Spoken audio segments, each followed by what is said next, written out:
नमस्कार। मैं डॉक्टर अर्चना जोशी, सह आचार्य ड्राइंग एंड पेंटिंग।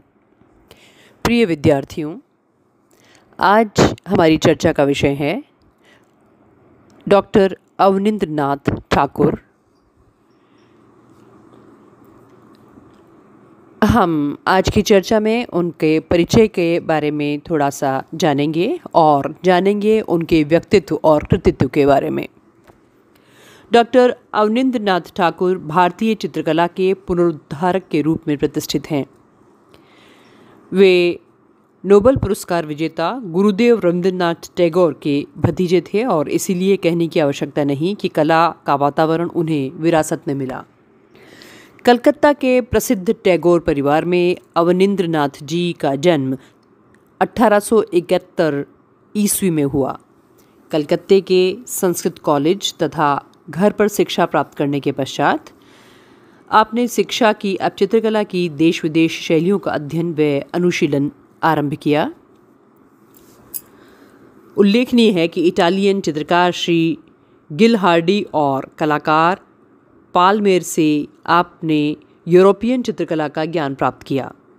1902 ईस्वी में इन्होंने जापानी तकनीकी ज्ञान दो जापानी चित्रकारों टेकवान व हिसीदा से प्राप्त किया।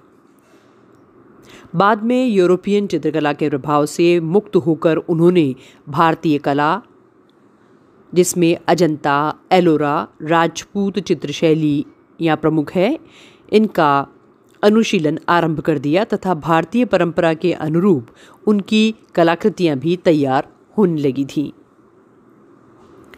राजपूत चित्रशैली के रूपों को उन्होंने अधुनातन रूप देना आरंभ कर दिया था।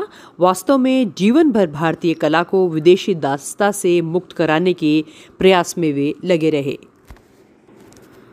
डॉक्टर अवनिंद्रनाथ ठाकुर 1905 ईस्वी से 1916 ईस्वी तक कलकत्ता आर्ट्स स्कूल में प्रधानाचार्य पद पर कार्य किया और 1905 ईस्वी में ही उन्होंने ओरिएंटल आर्ट सोसाइटी की स्थापना की। उन्होंने रूपम नामक एक शोध पत्रिका के प्रकाशन व अन्य गतिविधियों के माध्यम से चित्रकला के प्रचार एवं प्रसार में निरंतर अपना योगदान दिया। गुरुदेव द्वारा स्थापित विश्व भारती के संस्थापकों तथा संचालकों में से वे एक प्रमुख थे और कलाकार के अतिरिक्त डॉक्टर अवनिंद्रनाथ टैगोर उच्च कोटि के लेखक व विचारक भी थे। उन्होंने ममता, शिल्प, राजा कहानी, शकुंतला, नलक, षडंग आदि कई सुप्रसिद्ध पुस्तकें लिखी हैं। रूपम पत्रिका में भी समय समय पर आपने लेखों एवं चित्रों का प्रकाशन किया है।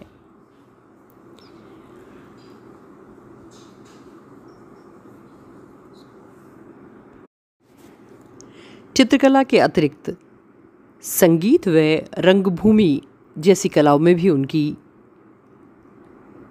रुचि थी।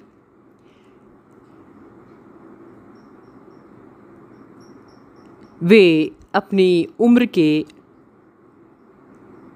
87 वर्ष में गोलोकवासी हो गए। कला जगत में अवनिंद्रनाथ ठाकुर अवनी बाबू के नाम से प्रसिद्ध थे। वे भारतीय कला के महान पंडित थे। उनमें प्रतिभा की कोई कमी नहीं थी, फिर भी उनके द्वारा प्रवृत्त चित्र शैली सदैव आलोचना का विषय बनती रही, क्योंकि उनके स्वदेशी के समर्थक होने पर भी वॉश शैली की कला सामग्री प्राय विदेशी ही हुआ करती थी।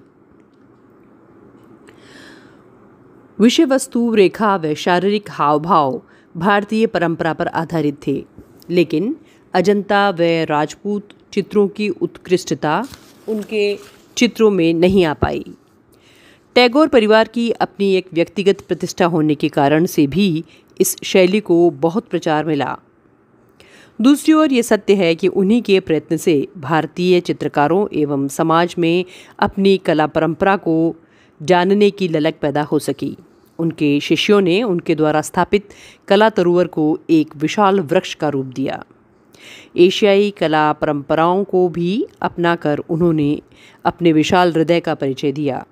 रेखा व रंग के प्रयोगों में उन्होंने अपनी अद्वितीय प्रतिभा का प्रदर्शन किया। उन्होंने चित्रकला की भिन्न भिन्न प्राविधि व विधाओं को अपनाया। यह ज्ञात नहीं हो सका कि अवनी बाबू ने भारतीय कला में प्रयुक्त आलेखन को अपनी चित्रण शैली में क्यों अनदेखा कर दिया था। उन्होंने प्राचीन भारतीय चित्र सिद्धांतों, लघु चित्रों में प्रयुक्त रंग व तकनीक एवं भारतीय इतिहास व संस्कृति का विशेष ज्ञान प्राप्त किया था।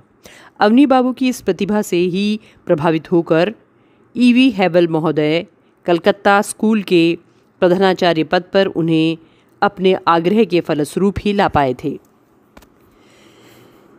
इनके प्रमुख शिष्य में नंदलाल बोस, असित कुमार हलदार,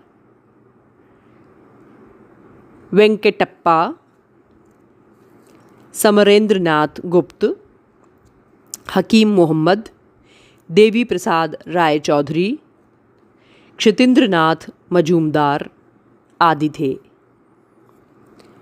हम समझ सकते हैं कि इतने प्रसिद्ध कलाकार जिनके शिष्य रहे हों, वे स्वयं कितने प्रतिभावान रहे होंगे। अवनींद्र नाथ जी के प्रसिद्ध चित्रों में भारत माता, बुद्ध जन्म, बुद्ध और सुजाता, तिष्य रक्षिता, ताजमहल, शहनशाह की मृत्यु, शाहजहां की मृत्यु, वेनसांग, जीवन संध्या, उमर खय्याम आदि प्रमुख थे। उन्होंने लगभग 200 चित्र बनाए। पौराणिक कथाएं, ऐतिहासिक घटनाएं तथा मानवीय भावनाओं को चित्रित करने में वे सिद्धस्त चितेरे थे।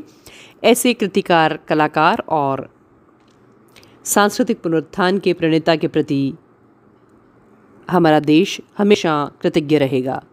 तो ये था चित्रकार अवनींद्र नाथ ठाकुर के बारे में, उनका परिचय, उनका व्यक्तित्व और कृतित्व के बारे में चर्चा।